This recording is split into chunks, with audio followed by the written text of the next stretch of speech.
So thank you so much for attending our last event for our last day of International Education Week.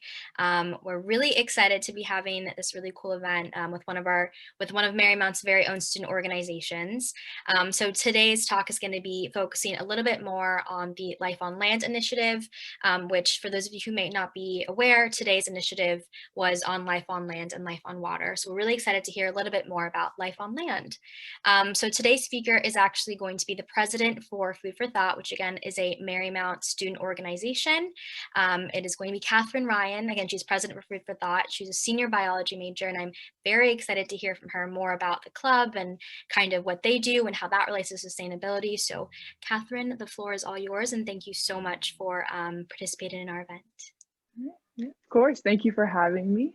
So my name is Kathryn. Like Prakriti said, I'm the president of the Food for Thought Club, and I'm just going to kind of talk about like what we do and how our mission and our goals kind of align with sustainability.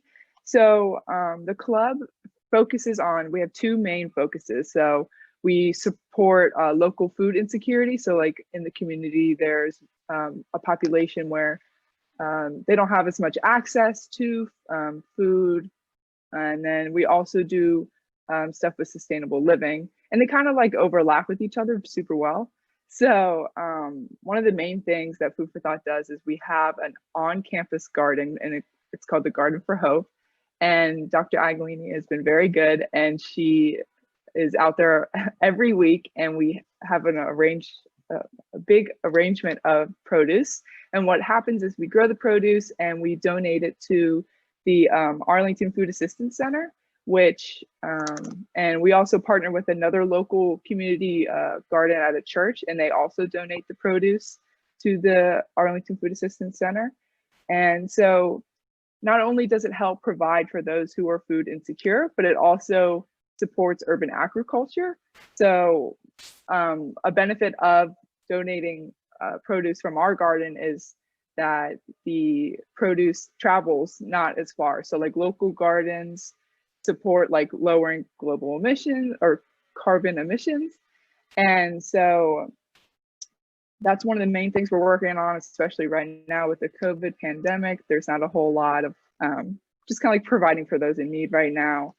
And then another thing that's going on with our gardens is we have the oyas. So there are these clay pots that sit in the gardens, and it's an ongoing experiment right now for Marymount, because with where our gardens are on campus, they're kind of like, they're in this one area that's good for sunlight, but it's not very close to the water source. So they're trying to develop a way that you can water all the produce in like a timely manner, and it's like sustainable because you're not wasting water. Because what happens is you fill these clay pots with water, and like slowly over time, the water will drain through the pores of the clay pots into the produce. So that way you're not wasting water by overwatering, and it's easy to, you just put water in the pot. So you can just, you're not like lugging hoses across campus to try and water all the plants. And so, yeah, that's been ongoing right now. And I think it's been pretty successful, I would say, Dr. Agolini. And so that is kind of like a sustainable way for those non-traditional garden things, especially in urban agriculture, because it is difficult at times to figure out ways to get the proper sunlight, to get the proper water, and to have the proper space to grow gardens. And so this research going into the oyas is going to be really helpful for those non-traditional settings of gardens to kind of like boost urban agriculture to lower carbon emissions. That way you're not transporting pounds and pounds and pounds of produce across the country and expanding that carbon footprint. And so at Marymount, these programs, they exemplify this sustainability effort because they have this positive impact, because not only are we able to serve the community, which is a huge standard at Marymount, is our service for the community. So being able to donate this produce to the local is not only sustainable, but it helps those that are insecure and lowers the carbon emissions. And there's another project that we actually are doing or have done in the past that we're hoping to do in the spring with the basil planting. So what we do is We hand out little basil plants. We set up usually around a metro stop, and we hand out basil plants, and to kind of like promote that urban gardening and urban agriculture. But at the same time, it's giving them like a little basil plant. It's fun, it's easy. It comes with a recipe. So not only is it, not only are we like a community out, but it's, it's, you know, giving people a chance to kind of understand how easy gardening can be, and that to kind of promote that urban agriculture. So we're really hoping to do that in the spring, as long as COVID does not impact us too greatly. And so other things we're going to be looking into, I guess, is just like ways, or educating the Marymount community on ways to be more sustainable. So that can consist of course, gardening, or you know, looking into ways of being like a non-traditional garden, because in the Arlington area, it is more like a city. Like it's not, you don't have a ton of space because it's very jam-packed with people. So you kind of have to look into ways to like make gardens work. And other things that we want to look into are like composting, which is a very sustainable thing. So basically one of the main things it does is it saves water, because it makes the soil really moist, and it holds a lot of moisture so the water doesn't run off, which helps with like erosion and reducing the risk of droughts. And it helps regulate the soil temperature that like help plants and produce grow. And it also just like benefits the environment because it recycles all those organic materials and saves landfill space and reduces the need for like commercial fertilizers, which also have like a negative impact on the environment. And then of course, like focusing on like reducing and reusing and recycling, and kind of how that intertwines with food.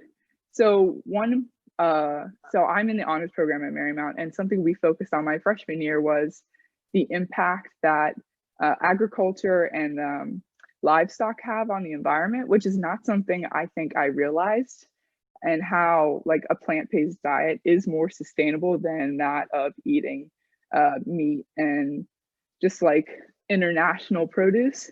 So that could be something we want to bring in to kind of like further educate. And also, I'm also a senator on the sustainability committee at Marymount. And another thing we are trying to do is reducing the amount of plastic waste that comes with like our foods and stuff. So instead of like plastic, we might use paper bags. And then as well, we're trying to promote an initiative to have reusable bags. So if a Marymount student comes to the dining hall and they're trying to like take food to go, we want to give out reusable bags. That way when they come and take their food, they can just keep reusing the same bag. And so we're in the process of working on how we're going to set that up, which I'm really excited about. And then, yeah, I think that's all, but just focusing, like, I guess food for thought, of course, just focusing on the sustainability effort that we're making, because a lot of the stuff we had been doing in the past had to be put on hold because of COVID. And so now I think we're in this process where we can make a difference by educating, because you can do a lot of things online now that I guess you didn't think were possible in the beginning. So just like having these seminars and stuff, and hopefully being able to hand out small plants eventually. So that's all I think I have. Great. Thank you, Kathryn. Well, we did want to open this up to questions. I wanted to know, you talked about obviously all the amazing local opportunities, things that you're doing here on campus and in the local areas. We also know that policy makes a big impact on sustainability. Do you all also look at policies in the local area and like see how we can work around those? Or is that something that the club has talked about at some point? I can maybe answer that. So can you sort of clarify what kind of policies, Anna Sophia, in terms of agriculture or in terms of anything in particular? It could be like agriculture or like city emissions or, policies regarding businesses. It's something like, again, tying into making all these local changes that you're doing, even, tying them into to the city. To the city. Yeah, no, those are great questions. And I wanted just to clarify one thing that Kathryn said. Originally, she's absolutely right. We were donating to the Arlington Food Assistance Center. We're no longer donating there because as of this spring, they decided to stop the program that we were a part of, the Plot Against Hunger program. And so all the people that were donating produce to the Arlington Food Assistance Center, sort of a few of us sort of regrouped and decided that we needed to, particularly during the pandemic, since there was a huge increase in food insecurity locally, decided to accept the produce, package it, and distribute it to other food pantries. So AFAC, I think they were just overwhelmed because there was so much going on, and they had to deal with the pandemic themselves. So we felt like there's so much produce out there to be donated because the network had already been established before by a former employee of the Arlington Food Assistance Center. So we did regroup, and we were still able to donate to local food pantries. And between the gardens, I think just the gardens alone in Arlington that donated to us, including the Marymount Garden, we donated at least 6,000, if not 7,000 pounds of produce. But we also did some harvesting at a farm up in Maryland. Whenever they had extra produce left over, they let us come in and harvest. And I think we got about 6 tons of produce through them. 5 to 6 tons of produce just through them alone. So we were able to maintain that. And that's just sort of a connection that we have with the city. That doesn't answer your question at all, though. So to answer your question, we have worked very extensively with the Arlington Friends of Urban Agriculture. They're the ones who initially we piloted the basil handout program with. We've done it for 3 years. This past spring of 2020 would have been our 4th year, but because of COVID, we weren't able to do it. But we do have a great connection with the Arlington Friends of Urban Agriculture. And through them, we've been trying to promote urban agriculture also. Through the Friends of Urban Agriculture, they were able to get a garden into the new Amazon space. So a community garden is going to be put in there, and they had a big effort in that and reached out to a lot of members of the same group that used to donate to AFAC. So we have gotten a little bit more involved with that. Some students and I tried to get a rooftop garden over at Ballston. We were looking into that. It doesn't seem like that's going to be feasible. On the Rixey, the rooftop that exists there, we were talking about maybe putting more planters with different herbs or different produce over there as well. So that's one, although that's not reaching sort of beyond our own community, it's spreading out a little bit. We're also not through Food for Thought, but through our department, through the biology department, we're going to be involved in a heat mapping experiment that's going to be going on next summer, where we're going to be taking a lot of data and passing it along to a statewide project that will be looking at heat mapping. And heat mapping shows sort of how hot it is in different areas, and that what has been shown before is that anytime you have a green space, that can reduce the heat in our urban areas. So it does all tie in, and we're hoping down the road to tie that in a little bit more with what's going on in the city of Arlington. But I think for now, our biggest connections are through the food pantries and through the Arlington Friends of Urban Agriculture. We also have, for everybody to know, we've opened up our garden for produce to our own Marymount community. And we've been working with the Office of Wellness to make a plan as to how best to distribute that to our own community as well. We got organized sort of late in the semester. So right now we only have kale growing, which will be available to anybody who wants it. But I think next spring, once we start growing again in the spring, we'll have it better organized so that people at Marymount, somehow it can be paired with the Apolloni's cupboard so that we will have produce available to anybody on campus that might like it. Thank you so much. I really appreciate that.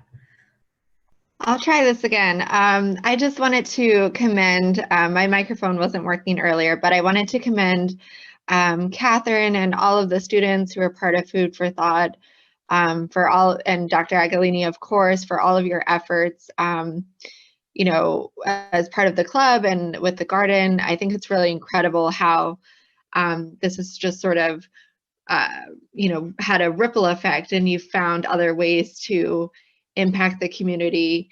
So I wanted to ask Kathryn, can you describe for other students who might be interested in finding out how they can get involved with these initiatives, what they might be able to do, how they can volunteer in different ways, and potentially for faculty and staff as well? Of course. So actually, at the moment right now, so the one way to get involved, of course, is helping out at the garden. So every Monday and Thursday, the garden around 11 a.m. There's Dr. Agolini's out at the garden, and we like water the plants and clear the beds or pick the produce, whatever needs to happen with the garden. That happens every week. And at the moment, with everything that's kind of been going on, there's not a whole lot on campus stuff, but we're hoping to open it back up more in the spring. So like to launch more things to do for the club. But for the most part, like it's kind of, at the moment, I'm trying to intertwine like the Senator's initiative with the Sustainability Committee with Food for Thought. So like things that they do, I can also funnel into the club. So whether that be like having reusable bags, having reusable water bottles, or just like finding ways to distribute the produce throughout the community. So I think right now we're kind of in like the stages of getting to those initiatives, and like basically just trying to like, hopefully like everything in the spring will be like more open and we'll just have more opportunities. Perfect. We'll look out for those opportunities in the spring. Actually, I have a really, it's kind of a silly question, but I know that it's almost been like I don't know if you've all seen it, but I feel like it's kind of been a trend to be sustainable and to like have your own garden. I see a lot of, I remember, I think Food for Thought last year or 2 years ago, you all had like an event where you're giving out succulents. I actually still have mine. I'm not going to pull it out because I spilled it and there's dirt kind of everywhere. But I still, you know, I'm starting to like have little plants and kind of learn all that kind of stuff. And one of the things that I really want to do to like officially become an adult is have my own like garden. And so I guess my question is, do you have any recommendations for first time gardeners, if there are any like vegetables that you think are kind of simple and straightforward? Because I know I'm not the best at maintaining those things. My mom is an avid gardener and I love her for it, but I know for myself, I really want to like get good at it and really, you know, grow my own produce. Yeah, I'd love to hear more about that, if that's okay. Prakriti, I have to say, I was not a gardener at all, and I still don't think of myself as one. But I feel like if I can do it, anybody can do it. And it's very forgiving. I mean, you try things, and if they don't work, you try something else. Mm-hmm. So I remember when I was in college, there was a botany professor, and people used to bring him plants that, you know, they were turning brown, and like they'd say, "What am I doing?" And he'd say, "Are you watering it a lot?" And they'd say, "Yeah." And he'd say, "Don't water it so much." And they'd say, or he'd say, "Are you watering a lot?" And they'd say no. And he'd say, "Okay, water it a little bit more." So it really is forgiving. And I do think, I mean, if you want to start out just with herbs during the winter, you could have herbs in your apartment or house, wherever you live. And you know, I always like having lettuce growing because you can just cut it and eat it when you want to, you know, that it's really nice to have that fresh, because it's always going bad in my fridge. So if I can have it fresh growing, then it won't go bad. Yeah. So just to be practical, think about things that you would eat and you'd like to have around. We have a ton of basil always growing on our deck, except for now it's gone to seed because it's the end of the season, but because we use a lot of basil. So just grow something that you would really be happy to use, and just start simple and see where you go with it. But it's really forgiving. And honestly, I didn't know anything. All I knew was a lot of people that knew a lot. So surround yourself with people, and there's tons of videos about things. Like the other day I was trying to decide, I by accident planted butternut squash in the Marymount garden. I didn't know that I had, and it just took over. I don't know if you guys have seen it at all, but it like took over the whole space there. And I didn't know when I was supposed to harvest. First, I didn't know what it was when it started growing, because it looked different than what I know of butternut squash. It was green and it was, you know, this little thing. And so I looked it up, or asked some friends, and they told me it was butternut squash. And then I looked up, when are you supposed to harvest it? And there's so much information that's online. I mean, you can find a YouTube video about anything. You can find a YouTube video about when to harvest butternut squash. So there's tons of information out there. In Arlington, there's tons of information too, because we're really fortunate. There's a Virginia Cooperative Extension office here. It's actually in Fairlington in Arlington, and they have master gardeners there. And the master gardeners give talks every Wednesday evening from May until the end of October, I think. It might even be earlier than May. It might be like March to the end of October. And they give tons of talks about different gardening things. And it's every Wednesday night. I keep saying, as soon as I retire, I'll have time to go to one of those talks. But they've had a lot of stuff online this year because of COVID. So they're making things really accessible to people. And honestly, I think you just start simple, plant a seed, and it's just really fun. I think you'll have a fun time with it. Thank you. I have the issues. I water too much. That's definitely something I've learned. So thank you. I'll definitely. Thank you. Thank you so much. We have one last very quick question. I know we're coming up on the end, but we got an anonymous question asking, if you're a student right now, and obviously getting involved with Food for Thought is one way because you've all done such amazing, amazing work, but the student wants to know, what are some other ways that students can be sustainable, especially right now when their events or different ways to get involved are a little bit more, not say limited, but they have a little bit more limitations? I would say, so obviously, like, there are plenty of things like I individually can do to be sustainable that I think that a lot of people, I guess, don't even realize.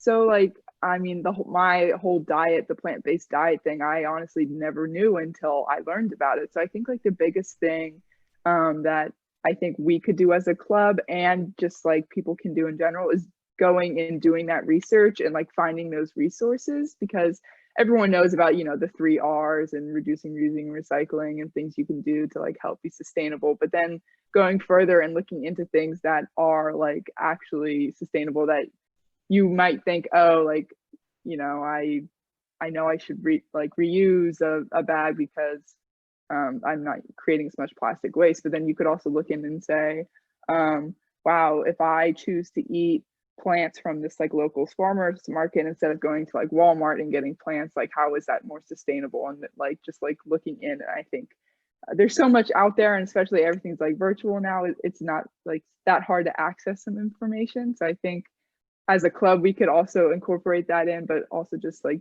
going out and looking into stuff, I think is the best option at the moment. Kathryn, that would be a great thing for us to have, especially if we're going to be virtual at the beginning of next semester. I'm convinced we're all going to have a vaccine by the end of this semester. But even at the beginning of the semester, if we wanted to do a presentation or something, it would be cool to have different ways to be sustainable. I think there'd be a lot of interest in that, and things that we could do individually and as a university too. Yeah, that was one thing we're looking into with my sustainability committee, is we're at a stage where we're kind of like, oh, what can we do at the moment, just because there isn't a whole lot of students on campus, and the fact that we're all moving on to fully virtual after Thanksgiving. And at the moment we're looking into just like education, because there's a lot of things that we individually can do to be more sustainable, and I think that also like rubs off on people without you actually realizing it. So Mm-hmm.